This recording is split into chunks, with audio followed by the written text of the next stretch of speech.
Dari sini Bu. Dari sini ini kayunya nyuting.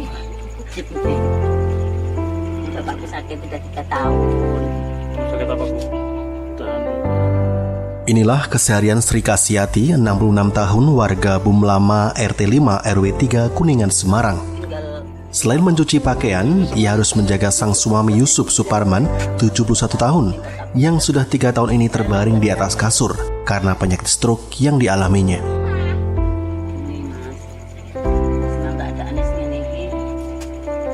Ayamnya banyak. Saya masih kecil, orang tua saya masih itu. Terus 64. Karena tidak ada lagi yang mencari nafkah untuk memenuhi kehidupan sehari-hari, Sri Kasyati hanya mengandalkan pemberian anaknya dan bantuan dari para tetangga. Yang memprihatinkan, keduanya selama 19 tahun hidup bersama kandang ayam. Rumahnya hanya berdinding plastik dan sempit tak layak huni. Terus kok nggak dibawa ke rumah sakit atau? Jika turun hujan, mereka selalu was-was karena jika diterpa angin kencang, air hujan masuk ke dalam gubuk tempat tinggalnya. Meski sudah berKTP Semarang dan tergolong warga kurang mampu, namun ternyata mereka tidak menerima bantuan langsung tunai atau BLT dari pemerintah. Ini dari mulai tahun 2001. Tadinya aku tinggal sama tetangga sebelah. Ini berarti berdinding plastik kayak gini Bu ya? Iya. Kalau hujan gimana Bu? Iya Pak, ya begitu. Tapi kan ya yang penting nggak bocor gitu aja. Ini dindingnya apa Bu? Ya, Dindingnya apa ini? ini plastik.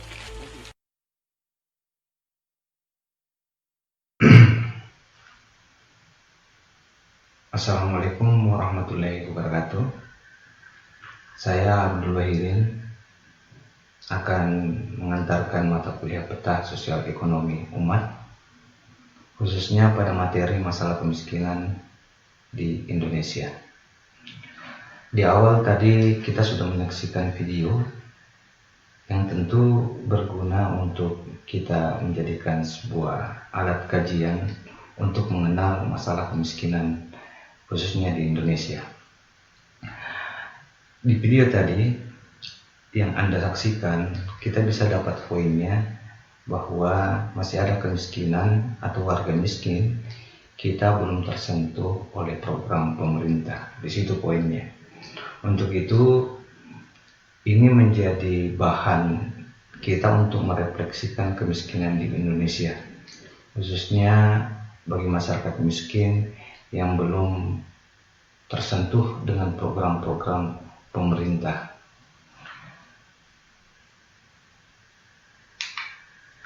Nah, ada pertanyaan besar buat kita. Mengapa masalah kemiskinan penting untuk dipelajari? Jadi seorang mahasiswa penting untuk dipelajari, apalagi Anda sebagai generasi pelanjut bangsa. Jawabannya adalah tujuan berdirinya bangsa Indonesia dalam pembukaan Undang-Undang 1945 adalah melindungi segenap bangsa Indonesia dan seluruh tumpah darah Indonesia dan memajukan kesejahteraan umum. Di situ poinnya. Jadi pentingnya untuk kita pelajari agar sebagai abdi negara dan tanggung jawab negara itu bisa mensejahterakan masyarakatnya. Bukan hanya itu, tetapi juga mencerdaskan kehidupan bangsa dan ikut melaksanakan ketertiban dunia yang berdasarkan kemerdekaan, perdamaian abadi, dan keadilan sosial. Hubungannya dengan materi kita ada pada kesejahteraan masyarakat, kesejahteraan umum.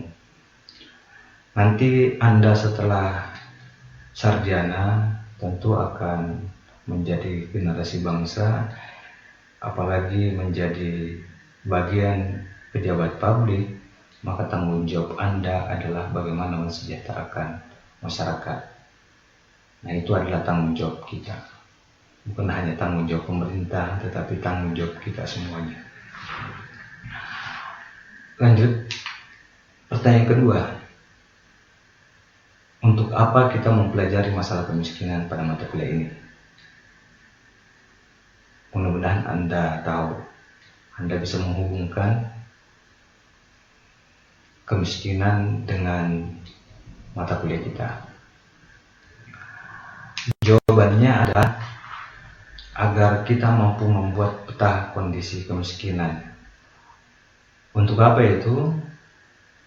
Agar kita bisa membantu pemerintah, memberikan informasi kepada pemerintah, khususnya tanggung jawab negara dalam mensejahterakan masyarakatnya, sehingga tidak terjadi salah sasaran, salah program seperti yang terjadi pada video itu, dimana di video itu sampai sekarang belum tersentuh dengan program pemerintah, khususnya bantuan tunai, ya, BLT, bantuan langsung tunai. Nah, di sini ada gambar, di mana gambar ini merupakan peta. Peta ini menggambarkan kondisi hunian atau kondisi tempat tinggal. Di sini kita bisa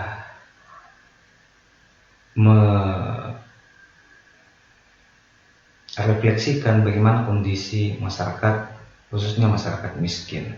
Kita membuat peta-peta rumah masyarakat sehingga nanti ketika pemerintah butuh informasi, kita bisa memberikan informasi yang lebih tepat. Nah, tugas kita pada mata kuliah kita ini adalah bagaimana kita bisa terampil membuat peta seperti ini. Untuk membuat peta, khususnya peta miskin, kita harus memahami kemiskinan. Untuk itu nanti saya akan jelaskan apa itu kemiskinan. Apakah hanya hunian? Ternyata bukan hanya itu yang bisa kita masukkan dalam pemetaan atau peta, tapi termasuk juga kondisi lingkungan, misalnya persampahan, jalanan, dan sebagainya. Ini modelnya. Nah, mata kuliah sesungguhnya fokus pada bagaimana Anda terampil membuat peta. Tapi yang kita bahas pada materi ini adalah khusus untuk kondisi hunian atau kondisi masyarakat miskin. Untuk itu saya akan menjelaskan definisi kemiskinan. Anda tahu dulu apa itu kemiskinan, kemudian Anda membuat petanya. Kemiskinan adalah keadaan di mana terjadi ketidakmampuan untuk memenuhi kebutuhan dasar seperti makan, pakaian, tempat tinggal, ya, atau tempat berlindung, pendidikan, dan kesehatan. Jadi poinnya adalah ketidakmampuan untuk memenuhi kebutuhan dasar, ketidakmampuan. Kebutuhan dasar itu apa? Ternyata banyak. Ada makan, ada pakaian, ada tempat berlindung, termasuk juga pendidikan dan kesehatan. Jadi persoalan kemiskinan tidak kita lihat satu sisi saja. Ketika kita memberikan modal, kemudian kemiskinan selesai, tidak. Tetapi ada sektor lain yang harus kita perhatikan. Misalnya kesehatannya. Bagaimana dia bisa bekerja kalau kesehatannya tidak stabil? Bagaimana bisa mencari pekerjaan kalau pendidikannya kurang memadai atau bersaing di dunia kerja? Itu saling terpengaruh, sehingga saya bisa katakan bahwa definisi kemiskinan adalah persoalan multidimensi. Ya. Lanjut, definisi kemiskinan kita lihat dari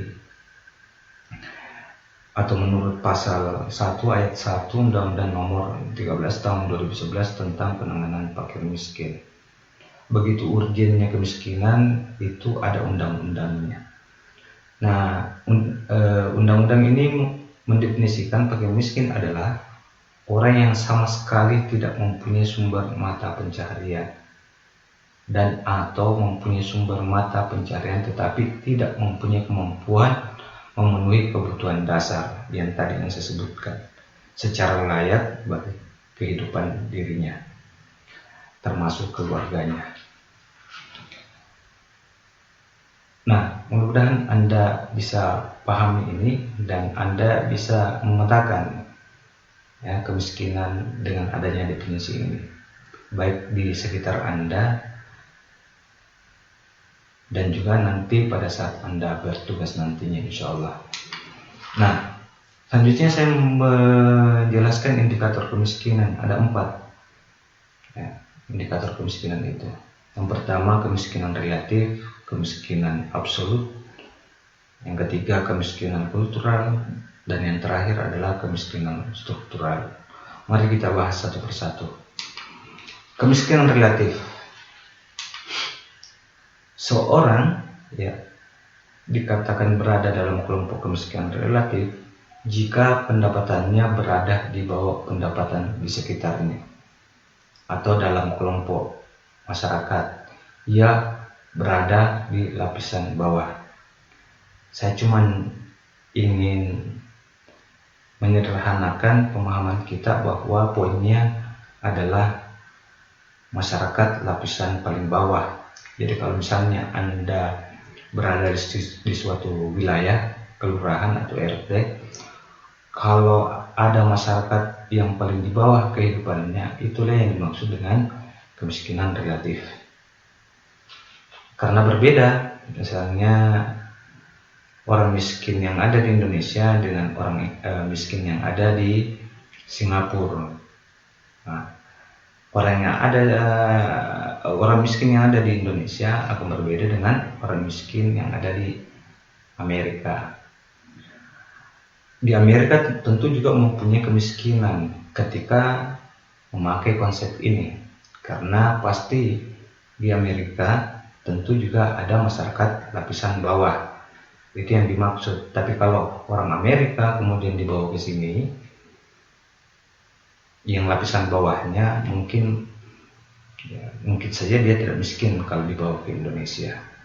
Tetapi yang dimaksud di sini adalah kemiskinan yang relatif yang ada di wilayah itu. Kemudian bisa jadi kemiskinan pendapatannya cukup untuk memenuhi kebutuhan pokok, namun karena dibandingkan masyarakat sekitarnya pendapatannya dinilai rendah, ia termasuk miskin. Negara mana saja yang mempergunakan indikator ini? Amerika Serikat. Ya, Amerika Serikat menggunakan indikator kemiskinan semacam ini. Ya, paham ya? Kemudian kemiskinan absolut, apa itu? Dilihat dari kemampuan pendapatan untuk memenuhi kebutuhan pokok, sandang, pangan, permukiman, pendidikan, dan kesehatan. Jadi kemampuan pendapatan untuk memenuhi kebutuhan pokoknya. Kemudian jika pendapatan seseorang di bawah pendapatan minimal ya, untuk memenuhi kebutuhan pokok, maka ia disebut miskin. Jadi kalau misalnya kita kan ada upah minimum regional UMR. Kalau di bawah daripada UMR itu yang dimaksud dengan miskin. Beda tadi kemiskinan relatif. Kemudian Indonesia menggunakan indikator kemiskinan jenis ini. Jadi beda Amerika tadi kemiskinan relatif, kemudian kita di Indonesia menggunakan atau mempergunakan kemiskinan absolut. Yang ketiga, kemiskinan kultural. Apa yang dimaksud dengan kemiskinan kultural? Kemiskinan kultural adalah sebuah bentuk akan kemiskinan yang dimana kemudian akan disebabkan dari sebuah bentuk gaya hidup. Jadi kemiskinan kultural itu adalah gaya hidup, termasuk berlaku ya, maupun kepada sebuah budaya, termasuk budaya yang dimiliki oleh seorang individu maupun kelompok, yang dimana akan menciptakan sebuah masalah kemiskinan. Kemiskinan kultural ini misalnya perilaku boros, ketidakcakapan dalam bekerja, dia malas maksudnya. Itu kan perilaku, itu kan bisa jadi budaya, hingga kepada pemilikan akan tabungan yang dimana rendah, jadi malas menabung, serta kemudian adalah sebuah bentuk sikap di mana pasrah terhadap segala bentuk lingkungan kemiskinan. Jadi itu yang dimaksud dengan kemiskinan kultural. Nah, sekarang saya ingin menjelaskan the vicious cycle of poverty. Apa itu? Jadi siklus kemiskinan yang dimaksud. Nah, ada hubungannya, saya jelaskan tadi definisi kemiskinan. Coba kita lihat bagangnya. Nah, inilah kondisi kemiskinan kalau kita mau lihat secara komprehensif, bahwa lingkungan kemiskinan itu merupakan lingkaran yang saling terkait. Misalnya kekurangan modal akan menyebabkan produktivitas rendah. Maksudnya sangat susah bersaing dengan lingkungan sekitarnya, produktivitasnya rendah. Ketika produktivitasnya rendah, maka pendapatannya cenderung rendah. Ketika pendapatannya rendah, tentu akan mempengaruhi tabungannya. Ketika dia tidak punya tabungan, maka investasi masa depan menjadi rendah juga. Investasi ini kemudian mempengaruhi modal. Nah, itulah kondisi kemiskinan yang ada kita lihat sekarang ini. Kita lihat berikutnya. Ini ada pendapat juga yang mengatakan poverty life cycle atau siklus kemiskinan. Kita lihat bagaimana kondisi kemiskinan dipengaruhi oleh gizi, ya, karena ketidakmampuan memenuhi makanannya, maka berdampak pada gizi buruk. Ketika gizi buruk mempengaruhi otak, ya. Kemudian ketika otak terganggu, muncul kebodohan. Kemudian kalau muncul kebodohan, maka dia tidak akan produktif. Ketika dia tidak produktif, maka dia menjadi miskin.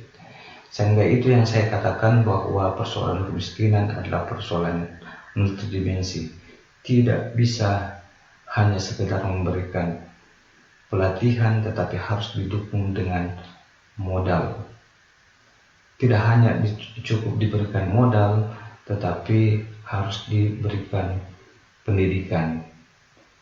Nah, jadi program kemiskinan ini tidak berdiri sendiri, tetapi harus lintas sektor, lintas kementerian, semuanya harus berperan, termasuk bukan hanya pemerintah, tetapi juga termasuk swasta, termasuk kelompok peduli. Ketika Anda nanti kelak akan mempunyai kekayaan, maka di situ juga dituntut kepeduliannya untuk bisa membantu pemerintah dalam mengatasi persoalan kemiskinan. Saya kira dengan penjelasan saya mudah-mudahan Anda mengerti, dan kita lanjutkan ke materi selanjutnya. Ya, lanjut pembahasan kita terkait dengan apa gunanya penggunaan basis data terpadu untuk semua program penanggulangan kemiskinan. Sebelum saya menjelaskan ini, saya akan menghubungkan peta tadi. Peta ini sesungguhnya akan menjadi data untuk digunakan dalam penanganan kemiskinan. Coba kita lihat. Sebelum membuat data, perlu ada kriteria kesepakatan program penanganan kemiskinan. Nanti saya akan jelaskan kriteria kemiskinan. Ditetapkan oleh KL, kementerian dan lembaga, atau pemerintah daerah penyelenggara program. Kemudian setelah itu, kriteria ini kemudian dibuat menjadi data terpadu untuk program penanganan kemiskinan. Ini harus jelas ya kriterianya. Maka dari itu nanti kita akan lihat bagaimana apa sih itu kriteria.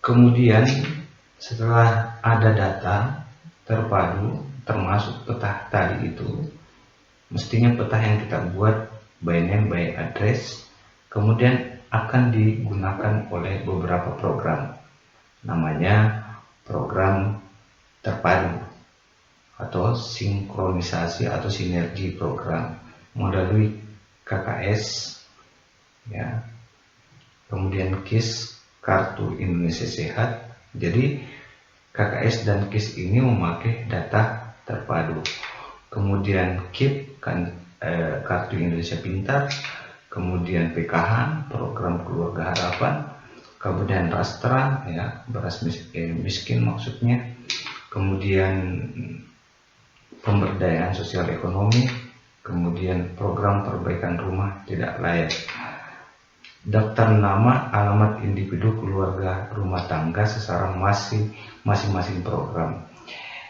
Jadi nanti kita akan buat peta ya, peta berdasarkan daftar nama ya, by name by address. Program perlindungan sosial lainnya termasuk petani, nelayan dengan sasaran individu, keluarga, rumah tangga dan sebagainya. Ini yang harus dilakukan sesungguhnya dalam rangka penanggulangan kemiskinan. Jadi ada unsur keterpaduan. Makanya peta itu menjadi data yang dipakai mestinya semua sektor program, baik KIS, KIP, PKH, Rastra dan sebagainya. Bagaimana dengan kondisi dan target kemiskinan? Kita akan lihat secara makro bagaimana kondisi kemiskinan di Indonesia. Ternyata pada bulan Maret 2015 angka kemiskinan mencapai 11,22% atau 28 juta ya, naik menjadi 0,26% dibandingkan September 2014. Namun pada September 2015 turun sedikit 0,09% menjadi 11,38% atau turun 28.051 dibandingkan Maret 2015. Jadi ada tren penurunan meskipun sedikit. Tadi sempat naik kemudian turun lagi. Itulah kondisi kemiskinan di Indonesia. Kemudian bagaimana target APBN khususnya pada tahun 2016? Gini rasio 0,39, kemiskinan diharapkan menjadi 9 sampai 10%. Ya, indeks pembangunan naik 69,4 menjadi 70,1. Nah, itulah kondisi kemiskinan. Saya kira kondisi sekarang ini kemiskinannya kita di level 1 digit. Itu kita patut apresiasi pemerintah sekarang ini. Di tingkat nasional ada struktur tim koordinasi penanggulangan kemiskinan daerah. Jadi peta-peta ini nanti akan berguna untuk siapa? Terutama tim koordinasi penanggulangan kemiskinan daerah.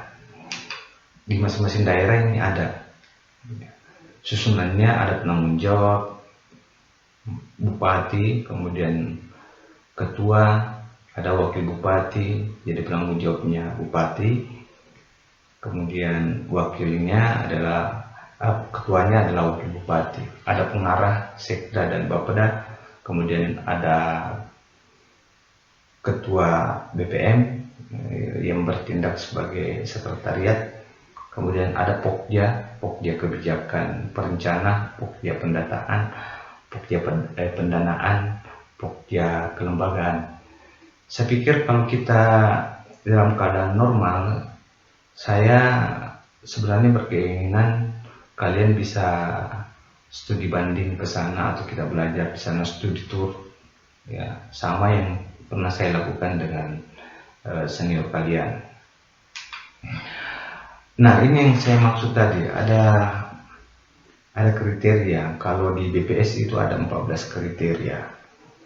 Mulai dari luas lantai bangunan, ya, tempat tinggal kurang dari 8 meter persegi per orang. Jadi kalau kurang daripada itu dikatakan miskin, termasuk lantai, tanah, bambu, kayu, murahan, jenis dindingnya. Tadi di video itu kan sudah mewakili bagaimana kita melihat kemiskinannya, kriterianya hampir ada semua di poin 14. Silakan Anda baca secara keseluruhan. Kemudian kriteria oleh Kementerian Sosial, ya. Ini ada 9 kriteria. Jadi nampak memang bahwa belum ada keterpaduan, ya, penggunaan data berdasarkan kriteria. Kriteria dari BPS berbeda, kemudian kriteria Departemen Sosial berbeda atau Kementerian Sosial berbeda. Ini merupakan tantangan. Padahal saya kembali lagi ke slide sebelumnya, mestinya harus dilakukan secara terpadu. Itu problematika bagaimana penanggulangan kemiskinan di Indonesia. Saya harapkan nanti kita bisa memberikan masukan dan saran melalui data-data kita agar digunakan secara terpadu. Ini mata kuliah hanya bentuk pemahaman kalian. Nantinya pada saat Anda masuk ke dalam praktisi penggiat kemiskinan, Anda sudah bisa, ya, terampil dalam menggunakan data, khususnya data-data base data yang dibuat dalam bentuk peta. Saya kira itu ya. Lanjut pada pembahasan dampak kemiskinan. Apa bahayanya kemiskinan? Dampak kemiskinan itu bervariasi karena kondisi dan penyebab yang berbeda-beda, memunculkan akibat yang berbeda juga. Satu, bahaya kemiskinan itu adalah pengangguran. Kemudian yang kedua, kriminalitas. Ketika terjadi pengangguran akan berkorelasi dengan tingkat kriminalitas. Kemudian kemiskinan berdampak pada putusnya sekolah dan kesempatan pendidikan, ya. Kemudian mempengaruhi kondisi kesehatan, ya, sulit untuk mendapatkan gizi sehari-hari akibat kemiskinan. Ketika dia sakit tentu sulit untuk bekerja. Kemudian buruknya generasi penerus ketika kemiskinan banyak terjadi, sehingga kualitas sumber daya manusia kita di Indonesia itu menjadi buruk. Lanjut pembahasan terkait dengan paradigma pemberantasan korupsi di Indonesia. Jadi bagaimana cara pandang kita mengatasi persoalan kemiskinan? Apa solusinya?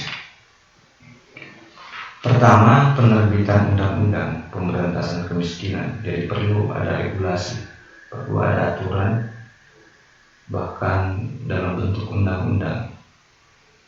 Ya, kalau perlu di tingkat daerah juga ada perda, peraturan daerah.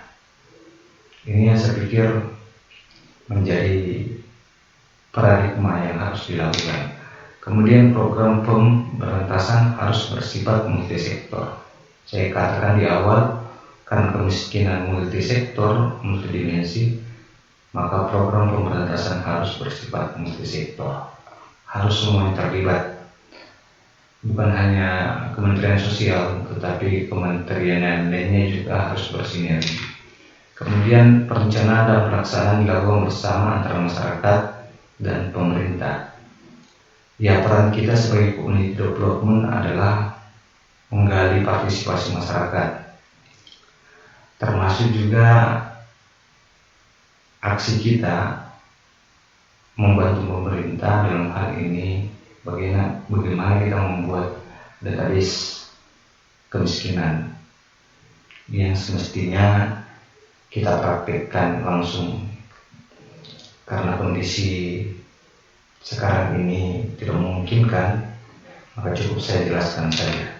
Kemudian masyarakat dijadikan sebagai subjek dan bukan sekedar objek program. Ini banyak terjadi. Jadi masyarakat harus terlibat. Maka dari itu perlu ada pemberdayaan masyarakat. Kemudian pertanggungjawaban program tidak hanya pada pemerintah tetapi juga pada masyarakat, termasuk kalian. Kemudian program harus berkesinambungan. Jadi program penanggulangan kemiskinan itu tidak memiliki jangka waktu tertentu, tetapi harus berkesinambungan. Maka daripada itu peran-peran fasilitator sangat diperlukan, khususnya dalam rangka pemberdayaan masyarakat. Kemudian ukuran keberhasilan ditentukan berdasarkan kemampuan masyarakat keluar dari belenggu kemiskinan. Jadi kalau kita melakukan pemberdayaan masyarakat, ketika masyarakatnya sudah mandiri, itu dianggap sudah kita mempunyai ukuran keberhasilan dalam penanggulangan kemiskinan. Saya kira demikian pertemuan kali ini. Terima kasih atas kesempatannya menyaksikan video ini sampai selesai. Untuk itu kita akhiri saja. Wabillahi taufiq wal hidayah. Assalamualaikum warahmatullahi wabarakatuh.